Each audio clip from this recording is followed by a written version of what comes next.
কোনোদিন বাড়ির থেকে চাল ডাল ভিক্ষা দেবেন না, যদি দিতেই হয় পয়সা দেবেন, কিন্তু চাল ডাল নয়।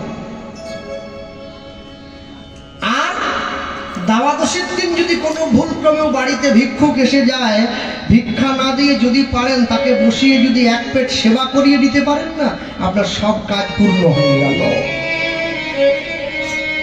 দ্বাদশীর দিন কাউকে অন্ন সেবা করালে মহাপুণ্য সঞ্চয় হবে, তোমার অন্য কষ্ট দূরে যাবে। আর আমি অনেক সময় দেখেছি যখন মায়েরা ভিক্ষা দেয়, বাড়ির মধ্যে থেকে দাঁড়িয়ে ভিখারির ঝুলিতে টাকাটা সরে দেয় না। ভিখারি যদি দরজার বাইরে দাঁড়িয়ে থাকে, তোমাকেও ঘরের বাইরে সম্পূর্ণ বেরিয়ে এসে ভক্তি ভরে ভালোবেসে তার ভিক্ষার ঝুলিতে তোমার যতটুকু সামর্থ্য তুমি ওইটুকু দিও।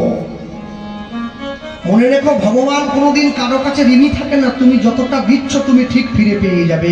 এ দান কেহ নাহি নিবে কেড়ে, যতই করিবে দান ততই যাবে বেড়ে। আমাদের